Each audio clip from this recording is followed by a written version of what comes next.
నష్టం వచ్చినా కష్టం వచ్చినా తాను అనుకునేది తెరకెక్కించాలనే తాపత్రయం ఉన్న నటుడు కమల్ హాసన్. నేను ప్రయోగాలు చేస్తూనే ఉంటాను అంటారు ఆయన.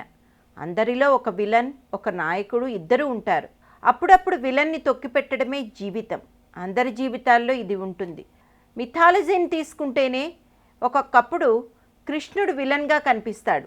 కౌరవులు పాండవులకే కాకుండా వారి కథ చదివే వాళ్ళకి కూడా విలన్ లాగానే కనిపిస్తారు. అదే మనుషుల ప్రత్యేకత. ఆర్థికంగా ఇబ్బందులు ఎదుర్కొంటున్నారు కదా, ఎందుకు వచ్చింది ఆపేద్దామని అనిపించటం లేదా మీకు అని అడిగితే, ఇప్పుడు కిసాన్ని తీసుకుంటే అతను తన పెట్టుబడిని భూమి మీదే పెడతాడు.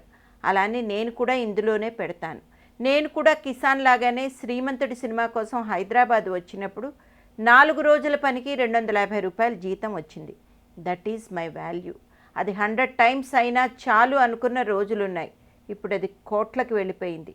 నేను మా నాన్న ప్రాపర్టీ కోసం చూడలేదు, ఉపయోగించలేదు. అలాగే మా అమ్మాయి శృతిని కూడా సొంతంగా సంపాదించుకునేలా ట్రైన్ చేశాను.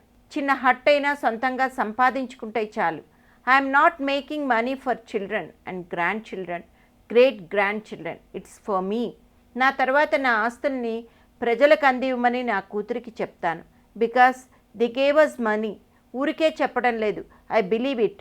డబ్బు అనేది టూల్ మాత్రమే. నేను అదే నమ్ముతాను. గురువుగారు కూడా అదే నేర్పారు. గ్యారంటీలు అడుగుతూ ప్రతి అడుగు వేస్తే ముందుకు వెళ్ళలేం. మీరు మీ పిల్లలకి స్వేచ్ఛ ఇస్తారా అని అడిగితే తప్పకుండా. నాకు నటనలో 50 ఏళ్ల ఎక్స్పీరియన్స్ ఉందని వాళ్ళకి ఆ విషయంలో సలహాలు ఇవ్వను. వాళ్ళు అడిగితే సలహా ఇస్తాను. వాళ్ళ టాలెంట్ పెరుగుదలకు నేను గైడ్లా ఉంటానంతే. నాకు వాళ్లను సైంటిస్టులు చేయాలని ఏవేవో ఆశలున్నాయి. కానీ వాళ్ళకి ఏం నచ్చిందో అదే చేస్తున్నారు. స్పెషల్లీ శృతి. పేరు వలన ఏమో కానీ తన 7వ ఏట నుంచే మ్యూజిక్ నేర్చుకుంది. యూఎస్ వెళ్ళి మ్యూజిక్లో డిగ్రీ చేసింది. మీ పిల్లలు వచ్చి ఎవరినైనా ప్రేమించామంటే యాక్సెప్ట్ చేస్తారా అంటే అఫ్కోర్స్ ఇట్స్ హర్ లవ్. నాకు కాస్త చోటు ఉంది కదా అని అడుగుతాను. మా కమ్యూనిటీ కాకుండా వేరే కమ్యూనిటీ వాళ్ళని ఎంపిక చేసుకుంటే మరింత సంతోషిస్తాను. జనరల్గా పిల్లలు రాంగ్ డెసిషన్సే తీసుకుంటారు అనే భయం ఉంటుంది. కానీ ఫాదర్స్ మాత్రం రైట్ డెసిషన్స్ తీసుకుంటారా? తండ్రి సరైన నిర్ణయం తీసుకుని పెళ్లి చేస్తే అమ్మాయిలు కాల్చుకుని ఎందుకు చనిపోతున్నారు? ప్రతి మనిషికి ఒకలాగే జరగాలనేం లేదు. పిల్లల్ని మొక్కల్లా పెంచాలి అనుకున్నాను, అది తప్పు. అందుకే శృతి హాసన్ ఫ్రీడమ్ పేరుతో ఇలా తయారైంది. నేను అనుకున్నది ఒకటి, జరిగింది వేరొకటి.